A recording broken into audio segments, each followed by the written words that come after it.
here. Welcome to another episode of the Underflow Podcast. Hola, welcome. Thanks for having me. Yeah, thank you so much for doing this. I know we've been talking about it for a long time, but Yeah. people have told me like you're gonna do a podcast with Pesky Kid, right? Like you gotta do a Pesky Kid. Yes, yes, yes. Everybody knows you're quite the personality, or maybe it's the mystery that people want to know more. Who knows? I don't know. I think it might be the personality. I did a bunch of jokes. I did a bunch of stand up. Well, I did a roast on Saturday. It went so good. Everybody was so good. It was like really something. And I haven't. I was trying to tell jokes like 3 years ago, but a roast really it lent itself to jokes. It was easy. It made me feel like I could do more. Yeah. Like it's a bunch of hipsters and stuff, on the dais. So I'm like, look at this fucking group. It looks like an episode of Queer Eye in reverse. It's so funny. It's funny. It was good stuff. Yeah. It's hard, man. I've thought about trying to do like a comedy set, just like even figuring out 10, 15, 20 minutes. And it's so tough. I mean, maybe with a roast, you have a target at least, but it's so hard to, pinpoint what I even want to talk about or make fun of, and then I think I get too heavy and too dark too quick. Yeah, with the roasted, that's what I found. It made it easier. Doing stand up was tough because you can talk about anything, and now I kind of maybe I learned if I just narrow it down, it makes it easier because writing a joke became easy. It's like you just find the one thing that's funny about somebody. I don't want to start the podcast off and sound like offensive or something, but one of the guys, he's a friend of mine, it's no big deal, and someone teased him once for looking like a lesbian. So I just wrote a bunch of jokes like that, like, hey, you look like any lesbian that just discovered power tools. And it's like once you have that setup, like you look like this, and then blank, blank, blank, and you just so I would just like set the premise up and bam, bam, bam, write like six endings to that premise, and often two of them would be funny. And so then that's how I did it, and so I really just had the same joke 10 times for everybody, but it went really well. Yeah. That's a- Yeah, Yeah, I it was find all in good fun. I shouldn't feel nervous at all. Everybody loved it. It was great. that's so much fun, just when you can get together with friends. And it sounds like you're so good at doing that, getting together with friends and having real events, like movie nights that are actually like, like a theater under a bridge or, in some Yeah. or Yeah. comedy shows, roasts, obviously, music events and, working with Yeah. museums and artists. You do so much. And you've been working on some short films or scoring a film or something. Yeah, we did both. Me and the drummer and guitar player in our band, we made a short film together, which we're debuting in a couple weeks. Really good. It was a joke. Okay, so I had access to this vault at a bank, like a real vault in a bank, like this old school, like big door with the thing that you turn. And I asked the bank manager because I'm just a shot in the dark kind of person. You can tell me no. I said, "Hey, could I shoot a music video here?" And she just really liked me. She's like, "Yeah," and I was like, "No way." And she says, "Yeah." So then I'm having Pesky Kid practice, and this is a music video for my other group called Fruits. And I asked the boys in PK, I'm like, "Hey, will you come act in this video tomorrow?" And they're like, "Yeah." And then I just made a joke, and I was like, "It'd be so funny if I asked you to come be in a music video at a bank, but it was actually just a bank robbery. Like I just like tricked you." And so then the drummer, who's just so good, Jack, he literally took that joke and he turned it into like an 8-page script. And so we made this short film where it's ambiguous the whole time whether or not like I am just trying to shoot a music video or I'm actually robbing a bank. So it's like this dark comedy. And it actually turned out really good. Yeah. Wow, that's so dope. Because I've been wanting to get the story about the vault footage for a while because I've been seeing you and Jack Horrigan post about this. I mean, yeah, Cam was there, yeah, maybe Jeff, everybody was there. And then, Yeah, Cam and Jack. Cam's grandmother plays a bank teller, and then we had another guy. That was it. It was just a short, small good. crew. That's But awesome. Cameron went to school for acting, so Cameron is like a really good actor. And then Jack, participated in a ton of plays and all this. So honestly, they're both really good. It made me a little self conscious. I was actually so self-conscious that when I saw like a daily, like after we shot it, I thought, oh my gosh, I did so bad. This is way back in November that I did not ask about the movie for like 4 months. I just didn't even say, I just was like, let's hope this thing goes away. But then he assembled it all and he started showing it to a few people. And we were out like a few nights ago and he goes, yeah, everyone's been saying the acting is so good. And I was like, what? Really? And they're like, yeah, everyone just keeps saying that. And then I was like, okay. And then I watched it and voila, I was not cringy. I was good. I was great. I did a good job. So Never doubted you for a moment. That's so I exciting. don't usually like doubt myself too much, but I was like, Yeah. especially when you're around other talented people, it can cause you to feel that way a little, you know? I mean, it's so funny because like it's such a hustle, like it really is. Like it's a nonstop hustle, being a musician. And now we have to not only write the songs, record the songs, make the demos, finish the songs, mix them, master them, work with people, put them out, figure out the distribution, play shows, whatever. It's also the content creation. And I feel like you do such a good job of that and like making it fun and funny, and it's not easy to do because it's a lot of work. So I really respect you guys going the extra mile and like, actually writing scripts and, fleshing out ideas on the fly because it's really, really good stuff, and Thanks. just recently Cindy and I have watched Detroiters, and I was way late to the party because I know like a lot of people we know Tim and Sam, Yeah. and Junior are like in an episode, which is funny because Yeah. Josh Epstein from Junior just released a song with Scott Allen on the new Scoffs EP, which is cool. But it was funny because we also just watched the Vince Staples show. Oh, And Cindy's never seen Atlanta because it's like a little too dark for her. But I was saying oh, like on like the comedy scale, I feel like if Detroiters is as like light and hearted and funny and silly as it gets, and then like Atlanta is as dark as it gets, Vince Staples is like in the middle somewhere. And yeah. I feel like the your whole idea reminded me of the bank robbery episode in the Vince Staples show. Oh, I should see that. It's really, really funny. It's really silly, but. What network is the Vince Staples on? Good question. It I need to might look that up. I be watched all of Dave. I liked Dave a lot. I would love the probably that. the Vince Staples show. I've actually never watched it. I mean, Atlanta's one of my favorite shows ever. It's Uh, so it's just so brilliant. It's like hip hop Twin Peaks, just good too. amazing show. I think with the content creation stuff, it's like it's funny because I put so much into it, and in the time that I've been putting stuff into it in the last 2 years, the culture shifted a little bit. And like the over stylized, like scripted, well shot content, I think gets a little bit of a bug now. Like people actually respond a little better to um like half-assed. And I don't mean that in a bad way. Like more authentic, more real. Just like set your camera up, lip sync and do it versus like when something's overproduced, I think people immediately think they're being sold something. So on this next batch of songs that I do, I'm gonna try to actually like underproduce it a little bit, like not go as hard with the visuals. It worked. It made a splash. It made me like seem like I was taking my art serious, and I am. But really, also, I mean, as you know me, like I just did it because I enjoyed doing that. Like that's what I enjoy doing. But I think that in order to market, I think people want just the trend a little bit, and also what's seeming to be true is just like lots of content and very authentic, very just like your face, this is who you are. That's what it seems like right now.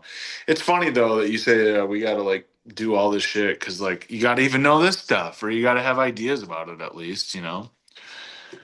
Sure. I mean, it's all kind of like a multitask juggling at this point, but it's funny because I feel like that's the other flip side of it is like, people will think, especially being like leaders of a project, like having something that's like you are Benjamin Champagne, but you are Pesky Kid, and I'm Adam Fitzgerald, but I am Quells, and we have a band, and we have like a brand, and we have Underflow, our collective.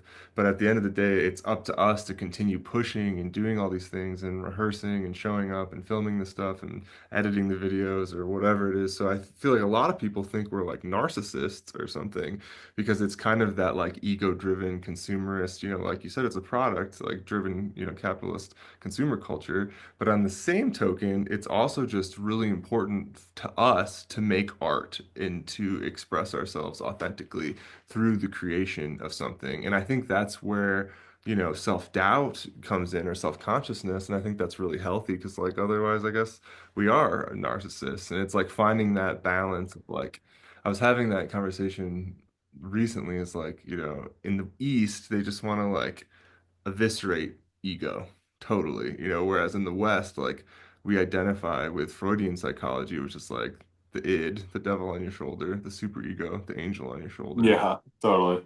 You have to like retain your ego to like, retain some sort of sanity and stability. So I think it's really interesting that we've totally kind of flipped on that, where now it's just like everybody's staring at screens all the time. And I think what you're doing is you're showing people that you're going out into the world all the time. Like you're with friends, you're doing things, you're helping local artists and musicians and comedians and filmmakers put together events and festivals. And I think people respond to that authenticity too. And I've been thinking a lot Yeah, like I like what you said, like not half-assed necessarily, but more raw, you yeah, know.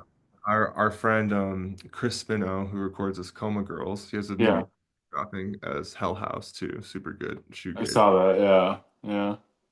They got it right up in Tokyo, which is awesome. But Wow, he's cool. been posting a lot of stuff. Like I know a lot of people will kind of like delete everything that's out there and then start again. And he's been posting a lot of stuff, just like his process of like, he got like an MPC recently. So like on top of him being like a huge pedal board guy and effects explorer, he's now like starting to make beats and like actually record like from vinyl Wow. MPC, like Ninth Wonder, RZA style, and Hmm. really, really dope to see that. And he's just like kind of posting like whatever, like fuck it style. And it's really cool to see that. And I think people respond to that too, because people see that he's an artist continuing to push himself and there's something honest in that like raw, like, Yeah, totally. Yeah. I think demoing what you're doing on video is always helpful too, because that helps you reach that first layer of people, which are other musicians. Because, like, it's really hard to get to a fan first. I mean, that's ultimately what you want is like somebody that like connects emotionally with whatever you're doing. yeah. Um, but I think that first layer is always going to be other bands and other musicians and people that like are working on their craft, so they want to see how somebody else in their craft is doing it. I think on your point about the narcissism, the phone has made us a culture of narcissists. Like we're all kind of engaged in that. Everybody is guilty. Um, but I think like as an artist, yeah, I don't feel guilty of that by most. I don't think most people look at artists because you see it all day long. You see people doing stuff, and you don't think that about everybody. It comes through with actual narcissists, but I think with most of us is like, and like the way I think about it, like with creating stuff, music or whatever, is like my whole thing is just trying to synthesize human experience. So like I'm having this life that I know that I'm having things that are common to other people, love, loss, jobs, whatever responses to our environment that other people are having. But then I have my own unique perspective, and my perspective is unique because of the stuff that I uniquely consume. Like we're friends because we consume a Venn diagram that overlaps. We like a lot of the same stuff, right? But there's things that I like and you like that we don't, and that's what makes us unique. So I think that synthesizing process, and I think I mean, for me, and I think for most creatives, like it's just so fascinating to like throw that shit in the blender and then see what the hell comes out. You're like, oh, So like I've been like just as a creative, my one buddy, one of my best friends, he's not on social media at all. So I've just been wondering, like, how is he like responding to the world right now, right? Like, what's he think about what's going on? Because I'm inundated with it. So I've been writing like a Reader's Digest of the internet every day. So I'm just like writing, like I'll say, like, I saw this meme today. It was about Jar Jar Binks, and this is what I think about Pete Hegseth or whatever. And I write him like a letter where it's just me like talking about the internet. I haven't actually sent him a single letter yet, but I have like well 5 or 6 of them. I just started doing this week, That's cool. which who knows what'll happen with that project. But the point is just that like I just like to synthesize what the fuck's going on. It's what I like to do. Sure. Yeah. I mean, that's the only reason I'm writing. Like, I write articles that I post online, and I'm wondering, like, if I should even be wasting my time doing that because I'm also in the MFA program and having to crank out papers and poetry and Yeah. teaching Right. young adults and everything like that. And then the book series. I'm trying to treat editing my book like a job right now because Sure. basically my last go through before I give it to my editor, and he like finishes it, and then Wow.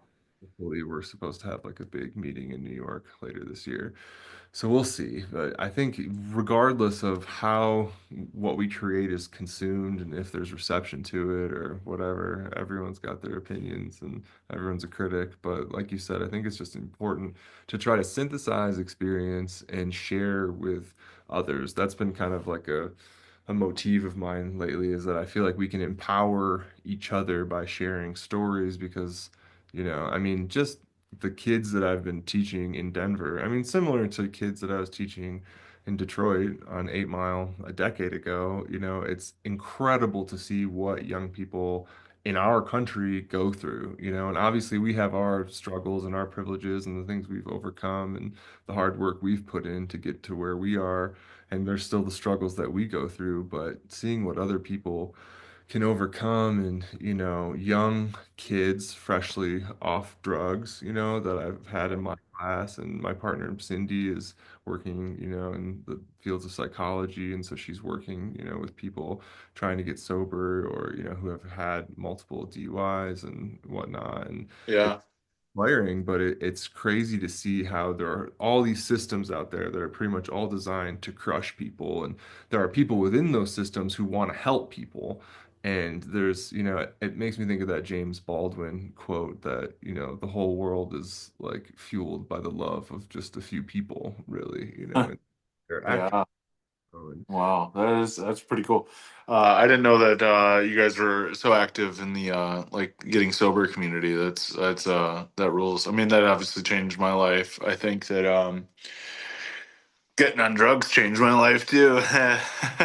But yeah, it can be very devastating. The system, I mean, for that, God, I was pulverized by the 2000s opiate epidemic. I'm a poster child for a suburban white kid who got hooked on Oxycontin, and I'm responsible for my decisions, of course, but on the other hand, like had Big Pharma not dumped all the money, particularly into that and in the lobbying of it, very likely that my life would be different. But you never know. And then also, like, I was blessed with the opportunity to go through something horrible and come out on the other side of it, and that's made me who I am too. So, like, you can't go back and change things. So for better or worse, it's just, I guess it teaches you about acceptance, acceptance. It's like, wow, the world is just full of forces that are larger than me. And, I get to fight them, I get to fight them or participate in them, whatever that might be. Yeah, that's really, really well said. Yeah, I mean, there's multiple artists in our Underflow family who are sober from XYZ, I think alcohol, heroin, opiates, ecstasy, I mean, and a part of it, like you said, I think it's multidimensional. We're responsible for our own decisions, but it's also the environments and the systems that we grow up in. And I remember seeing it was a movie about, like the 2000s Iraq, Afghanistan conflicts and how the US had imposed these sanctions that even though they were known, those countries are known for exporting fruits and all sorts of great, produce and whatnot.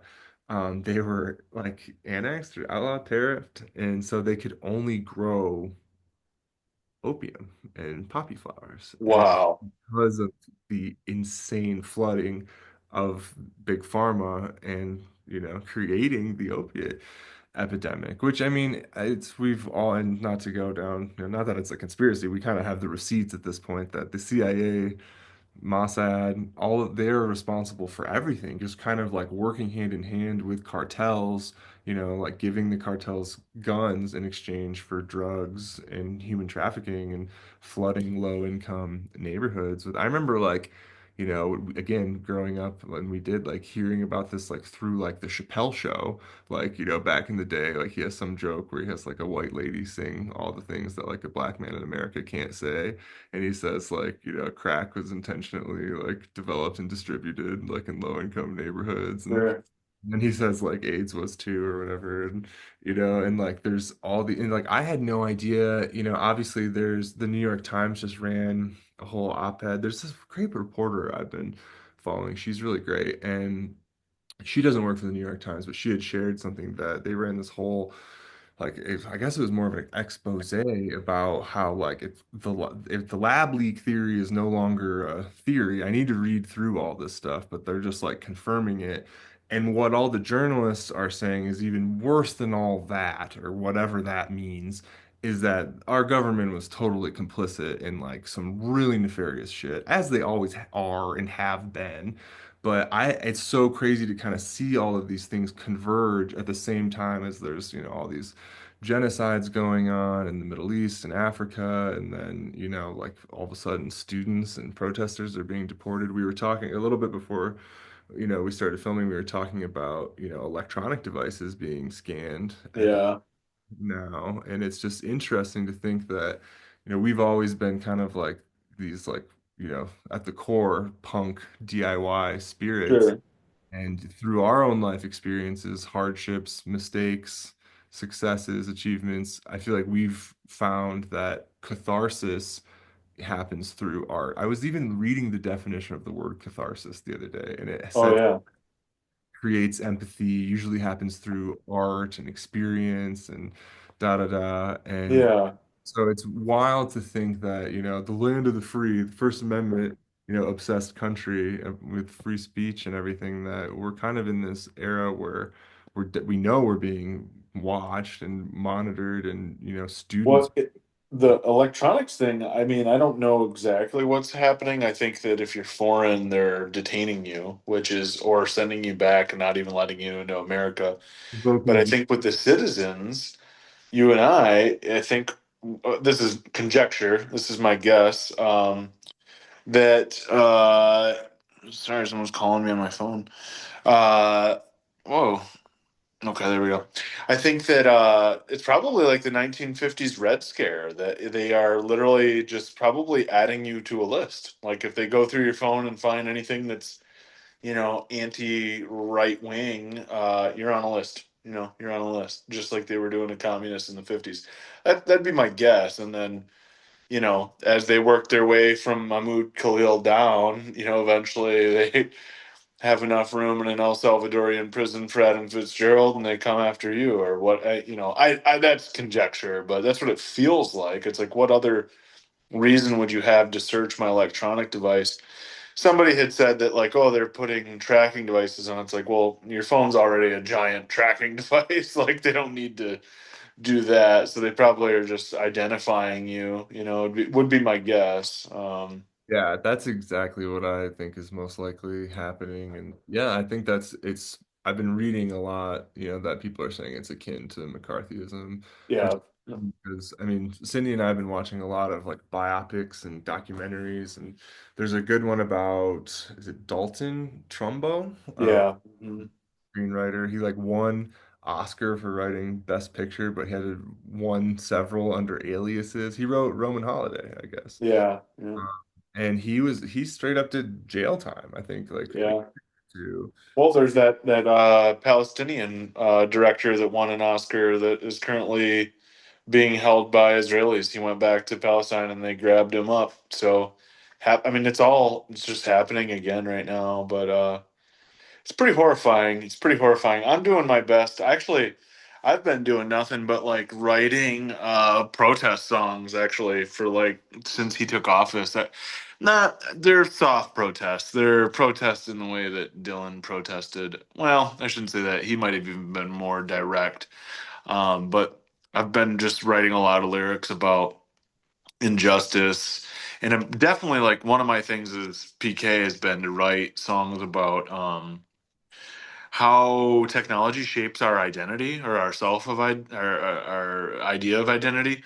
I think that's one of my favorite things to write about. And now it's really like become this thing where I'm writing about like how technology and our identity is playing with like characteristics of society, you know? And I don't know if I'm like doing my part as much as just synthesizing. What the hell, you know, just trying to figure out what the hell is this. And I just think it's a shame to go through hell and not come out with something too. So it's like if we're gonna go through hell, I'm gonna at least write a couple good songs about it. You know.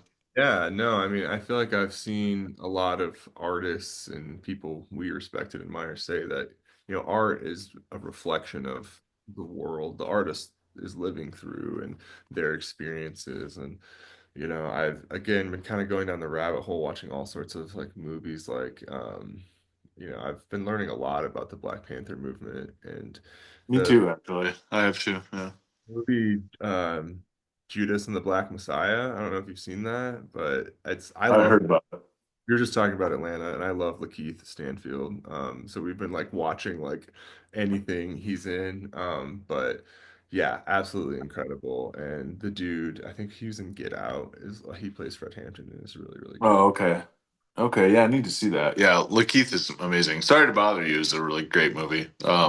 Which Yeah. also I think is very of the time. It's just the way that it tackles modernity is just so interesting to me. I think that that movie could be done maybe a little better. I wouldn't say it's like a 5 out of 5, but it's a 5 out of 5 or a 6 out of 5 on like full blown creativity and just like trying and not worrying about like what other people think, you know, which Yeah, I respect greatly.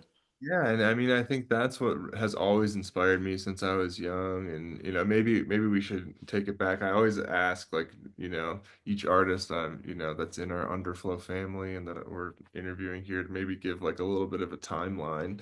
And I feel like when I was young, it was like, I grew up with the Beatles and like, my dad was listening to Steely Dan and my mom was listening to Sting. And then, my sisters were like older than me, so they're listening to like Dave Matthews Band and Oh, okay. like 182 and so Yeah. but then I feel like what really like spoke to me was like, the true outcasts. Like I would get into Nirvana and then my dad would show me Pixies and I'd get into the Strokes and then my dad would show me like Television or the Velvet Underground. Cool. And that stuff really, really responded to me. Bowie, Iggy Pop, Lou Reed has kind of been my trinity Oh, forever, wow.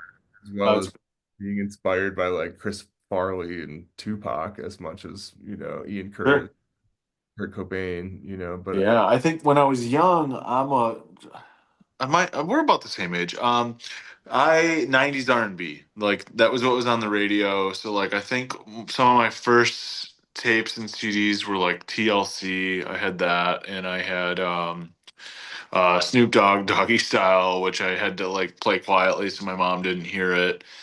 And my parents had, my dad had Steve Martin stand up tapes, which I loved a lot. And I love that movie, The Jerk, when I was young. So comedy's always kind of been a thing for me, kind of playfulness. But yeah, 90s R&B, anything that was on the radio. But yeah, same thing for me. I mean, Nirvana. I had Harmony House. Do you remember would give us CDs when we were young? You'd get your first like 14 free CDs. And I remember like the CDs I got in that era were like they're like all bangers, dude. Like I had like a Beastie Boys record, Beck Odelay, which is my like holy grail. A Bob Dylan album, Time Out of Mind, which is one of his better ones from the '90s. Um, I had OK Computer. I mean, I just had like every all 14 of these records were like all just fucking jewels. And that was kind of where I started. And of course, Nirvana. I had like everything by them. I had a 311 record. I love 311. I like 311 up to Sound System. Then after that, not so into it, but I can't even remember everything I had anymore. But then what happened to me is I went to a Christian summer camp. Oh, yeah, yeah. Yeah. One of the kids that I went to summer camp with, his older brother was the DJ for an Eastern Michigan University radio station. So every year, I mean, even like seventh, eighth grade, this kid would come back with just like a pot, like a whole thing, 32 burned CDs for me. Great. So I was getting, at like the age of 16, like Pavement and well, I remember in 2001 when the microphones, the Glow Part 2 came out, I had it. Modest Mouse, Cap and Jazz, Dismemberment Plan. I mean, all these things were handed to me when I was like 16 by this kid, Kevin, just because of his older brother. And yeah, same with film too. I had a friend on the block who was a couple years older than me, and he worked at Hollywood Video, and there was a guy 3 years older than him that worked at Hollywood Video, so we got all of our movies from him. So we were just watching like all the classics. So just older brother, because I'm the oldest brother, so I had no older brother, and my dad unfortunately didn't have the taste to be listening to television, so I didn't get it in the household. So I had to get it from other people's older brothers. Yeah. I mean, that's so dope. I mean, it's so funny. Like, I grew up outside of Flint, and you grew up inside Saginaw, and then Yeah. in Detroit. Well, first you booked Shady Groves for a show in Bay City, right? Yep. Patchwork. Yep. 2016 or 17. Maybe it was just our Scorpio brother energy, but I remember we like talked a long time, even though you were just like handing me like our money for the festival or whatever. We just ended up talking like for a really long time. We're like, we should hang out. And Totally. maybe, yeah, it was maybe like right before the pandemic hit. I had moved back from Scotland to Yep. Michigan when you were first readying like the first Pesky Kid stuff. So I mean, you've been like, kind of intaking all this music and promoting shows and doing festivals and like really doing shit. I mean, traveling and working with big artists and agencies and and then what kind of inspired Pesky Kid over time where you're just like, I can do this. I need to do this. Well, I was always making music, but it was always bad.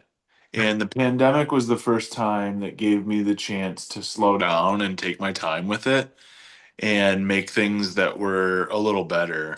And I had a million names. I used the name Learner for a long time. I still have a million monikers and names. I love just naming bands. Rat Trap I used for a long time. Garbage Physics. That was a cool one. I made a zine called Garbage Physics. I just liked that phrase. But yeah, the pandemic slowed down. I didn't have to go to work, and yeah, I had just got done touring with some bands, which was I felt really fortunate. But I wasn't satisfied just to be like the sound guy and the finance guy. I really want to be the artist. Not want to be the artist, I just am. So I took a job at a theater that allowed me to stay home and work on stuff, and then the pandemic happened. And actually, Pesky Kid was born post pandemic, like probably like April, I think, is when April 2020 is when I was like, oh, Pesky Kid. I was actually going to like therapy. And I was like talking to my therapist about how, like, in my heart, like, I still just feel like I'm a bad kid, like I'm a bad kid. And then all of a sudden it made me like a light bulb went on. It's like, you need to own it. Like, just own it. Like, you're Pesky Kid. It's okay. That's like who you are. And then I also just really liked that name for an artist and for the artist, the type of music I was trying to make, which is like a little bit like multi-genre. I thought like it's kind of pesky, like you can't define it. So yeah, that's kind of how it was born. Beautiful. I was going through, and it's funny because, like, we've been talking about doing this, and obviously, like, I know you're sitting on all of these new songs, which are so good and also all over the place genre-wise, and I'm so excited for you to talk about that and get those songs out and whatnot. But I was like going way back, and I listened to Benny, but then I also like went back and I was listening to the beat tapes, and I forget Oh about yeah.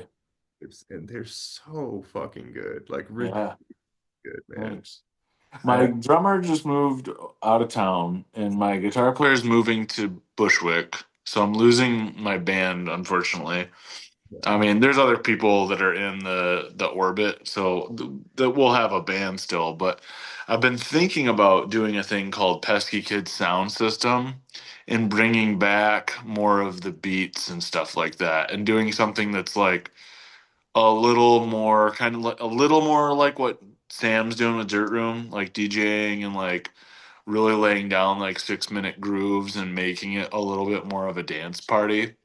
Fun. I think I might do that so that I have a really strong like one man show if I want to do that. But the band thing still kind of at the heart right now is like playing with other players and playing these like pop songs, you know.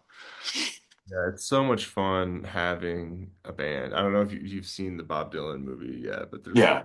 Yeah. like his homie's like, did you ever think it's like more fun to be in a band like than him just being alone all the time? Yeah, yeah.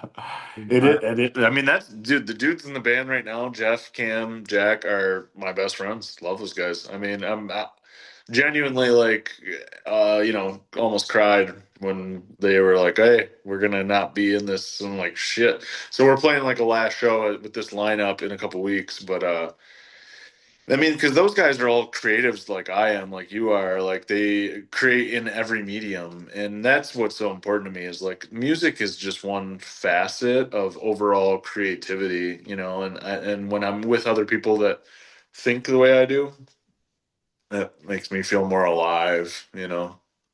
well said, well said. Yeah, yeah, It's tough too, and I think that's like our evolving times, and like we have to be prepared to, do it on our own, like as we make some of our songs on our own, and then we also have to play them on our own. It's a whole thing, and like you said, there's multiple aspects of the different mediums that we're creating, but it can be hard. I think again before we started recording, we were talking a little bit about that transition of like working with a band, because we've played together, we've played shows together and made music together, and we've played with our bands in Detroit, and then I have another band I record with guys in LA, and now I have yeah. band that we're building in Denver, which is just insane. But it's great working with other people, and like the songs kind of take on a new life with different people and different players. But I think it's also really empowering being able to strip it down and do a sound system version, or like, yeah, I mean, Sam, SJ from Dirt Room, love what he's doing and capable of. But that Yeah. ability to be able to like, as we were saying, it's really hard to loop and sample and trigger stuff live and like really make it seamless and do it. Oh, it's extremely hard. Yeah, I don't know if I'll be looping anything. But I think that I'll just be firing tracks and playing stuff. And I think what I'll do is do some remixes of some of the pop songs and then blend in some beat tape stuff. But you need the right invitation to play that live anyway. It's not gonna be for everybody. It's gonna be for people that are more in the clubby dance space, stuff like that. Where Pesky Kid runs the gamut, and then unfortunately, so contrary, all the new stuff I'm sitting on is all more in the MJ Lenderman. This is Lorelei. I wrote like 6 or 7 songs on acoustic guitar.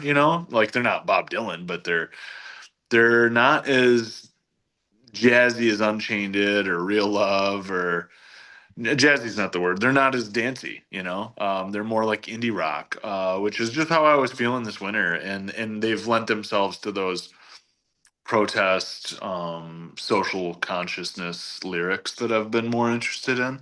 So yeah, I've just been following whatever I want to follow. I mean, and also as you know, like when you step up to the canvas to throw your paint at it, whatever the hell comes out starts telling you, it tells you what to do. Or when you're writing, when we're, the story starts to tell you how to write itself. I think artists don't know that. I don't know if fans know that. One of my producers, he's always perplexed by it. And I'm just like, I don't know, like what, I'm not always in control. I don't think it's like some divine thing. I think it's like making a sandwich. I go in the kitchen, there's the ingredients, we're making a sandwich. But like, whatever ingredients are in the fridge, that's the sandwich I'm making. So if I open it up and it's social justice lyrics, That's what the hell we're making, you know? You know? And again, that's why you have different projects too. You've got Fruits, you've got Pesky Kid, you've got, oh yeah, Holy Wave Sound Baths. I meant to tell you Oh there's yeah. Whatever Fest fundraiser happening. I want to say it's like May 17th or something in Oh Detroit. really? Really cool space, like yoga space, like legal, mushrooms and weed spot. Because Wow, really? whatever. So Yeah. it's really, really cool. So yeah, I was gonna talk to Sam and SJ about it too. So maybe doing like sound bath in the yoga part, and then also maybe doing some sort of like more like DJ set thing. Yeah, that'd be cool. May 17th. I think it's May 17th. I'll let you know. Okay. It's super cool how you are able to, do that. Obviously, both of us are into a lot of different genres of music, like how we've been talking about, but having those different outlets is really cool, whether you're writing poetry or writing scripts or stories or whatever, and then Yeah. as well. I mean, Some Things is one of my favorite songs you've ever put out, so it'll be interesting to hear other more acoustic stuff as well. Yeah. And I know you've True. got like punk stuff. I feel like you've got like, the gamut from like Soul Coughing, Pavement, Beck, MGMT, I know we both love Beach Fossils a lot, but Yeah. also 1975 type stuff. But Yeah. All that. Yeah. Yeah, the punk stuff's never really made it out of the off the hard drive, but it got into Fruits, you know. It got into Fruits, the punk stuff. That was just a way like that project has just been like one word, just wild, you know. Like we just want to be as wild as we possibly can and just be as over the top, you know, lyrically, sonically. That one's like about finding the edges, you know, where the fuck is the edge? You know, like find it. Whereas I think when you're writing pop, it's about conforming to the rules, some of the expectations. You have to meet the expectations. And then when you bend one of the expectations, that bending of the rule feels so good. But after making music that's follows some formulas, tries to use the formula. Actually, I feel like when you say something's formulaic, it can sound bad, and that can be bad when it's totally formulaic. But on the other hand, it takes a lot of effort to really fit your work into the formula. Like it's very hard to do. I think that a lot of musicians that make it, they are able to fit it in and then contort it their own way, you know, and that's like what we're after. But after days of doing that, it's like fuck, I don't want to do this anymore. I just want to make something with no fucking rules, no expectations, yeah. and that's actually I have Fruits practice tonight. Oh, So yeah, you'll have to tell your homie I said, what's up? yeah, But for sure, all right. Matt. Wait, who's Eric? Why am I thinking Eric? I feel like I know everybody by their handle anyway, and I always think, Funny. Oh, Eric is in Cam's band. Arik. Eric is in Almost. oh yeah, yeah, yeah, and with Mhm. Bram as well too. Yep, yep, yep. You got it. Yeah, because I've met some of these people, but not everybody. So Yeah, oh, good. yeah, And yeah, doing so much and working with so many different artists.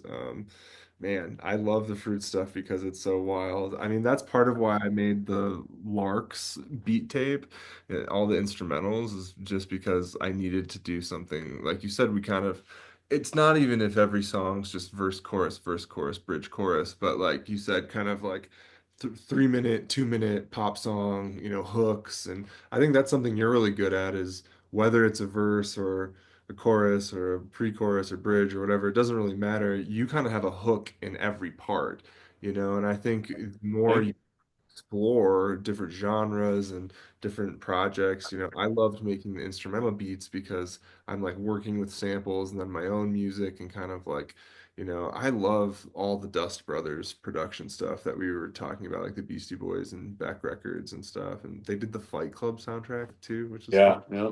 Or cool. wasn't that was that Chemical Brothers or Dust Brothers? It was yeah, it was Dust. Yeah. It was Dust. You're right. Yep. I guess the Yeah, Chemical I mean, Brothers wanted to be called the Dust Brothers, and they like approached the Dust Brothers and was like, "Hey, like we want this name. Are you guys still a thing?" And they're like, "Yes, we're a thing." Like, no, and so then they became the Chemical Brothers. I read that. I don't know if it's no real, way. but yeah, Yeah, Paul's Boutique and Odelay, I mean, are two masterpieces And they're the exact thing that I look to when I talk about what Pesky Kid is like, just a collage, stapling stuff together and putting yourself in it and through it or over top of it. And it can be really hard because, the internet really wants you, the internet is based on capitalism and it wants you to niche down, find your niche. And that is something that I have not been good at because it's just not what I naturally am. I don't really niche. I'm a jack of all trades, master of none. And so that's been my battle as far as making it out the underground. But I've made a lot of noise in Michigan, as you know, and well, I think a lot of people in the music scene at least know who I am. I think now it's just about getting that next layer to people that aren't in the music scene and getting your name out there and figuring that out. The one thing that we've been so successful with, and I think you'd attest to it, is just putting on a hell of a show in the last 2 years. People come see us and like we're just a lot of fun. The songs are good. We know how to play them. Our set list is fun. It's danceable, and so we've won over audiences when they don't know who we are. So I think I just need more chances to get in front of people. If that makes sense. Yeah, absolutely. I mean, that's huge when you do have those chances and then you win people over. I think that really speaks to, the not only like your own credibility and authenticity, but like you actually have, something that people can digest quickly in this era of like everybody's so distracted and you kind of like cut through the noise. And I think that's really special. And I think that's Yeah. I always try to like look for with like everybody in our like underflow collective, is that it's like we all have so much we're sitting on and friends we're helping, but if we could actually like, help each other put out the art that we're making anyways, it might cut through the noise and it might even Yeah. affect a handful of people. And I think you really are affecting different communities. So Totally. Thanks, bud. Hmm. there anything you wanted to mention before we like wrap up here or anything you No, we got the show here in Bay City on April 5th. If this gets out before then, I don't know if it will or won't, doesn't matter. We have a few shows in summer. That will be announced, and then Fruits has a few shows. We have a show in May in Detroit, and yeah, I mean, I'm sitting on, man, literally probably like almost 10 songs right now. I probably won't put them all out, but I'll probably put out an EP or two. And this time, what I want to do is I want to make a lot of the video content beforehand, like for each song. Because I used to just kind of release one, do video content, release, do, and it got a little stressful. So I want to just kind of pile up a little bit more of the content and album art and just have it all really ready so that I can focus on like pushing it, like marketing it, um, rather than like half-ass marketing it and half-ass making the next thing. So it'll probably still be a few months, I think, before anything gets out. I think I sent you that thing recently that was like, like whenever an artist or musician or writer is trying to do something else to relax, like whether it's like watching a Yeah. video game or like read another book or Oh yeah. it's like you're being lazy or like you're not doing enough, like you're not working on your own art and Yeah. like, it's a problem. I know we're in like the ADHD generation, so like that's all fine and well, but I think it's really dope that you're making so much art and you're connecting with so many different Thanks, people. Ed. Yeah. Thanks. Yeah. Same to you, man. I mean, I read your essay you sent. Loved your essay. Great synthesis of what's going on. I read your poems that you sent over. I mean, you're killing shit too, bro. You're such an inspiration back to me. I feel very lucky to have a supporter in you that's somebody who's making stuff that I identify with and I like and respect. So hell yeah.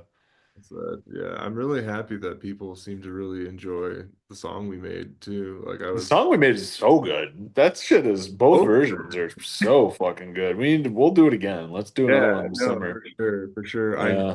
updated like the website a little bit, and Connor was really smart, and he put like a music video highlight section on the front page. Oh, cool.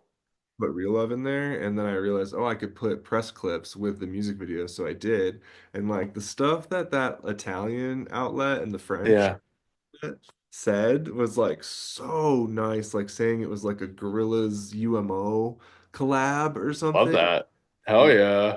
that's I mean, like those are two of our big influences, so we love spectacular. that. I mean, clearly we're doing something right. We just have to keep supporting each other and keep going. Yeah, totally. Proud of you and proud that we support each other and that we're Yeah, friends. We have our yeah, little collective. And yeah, yeah, time you're visiting your brother in Denver, let me know. And when yeah. I'll late sometime this summer, I mean, like probably like on the way to or from Portugal in July or Italy in September.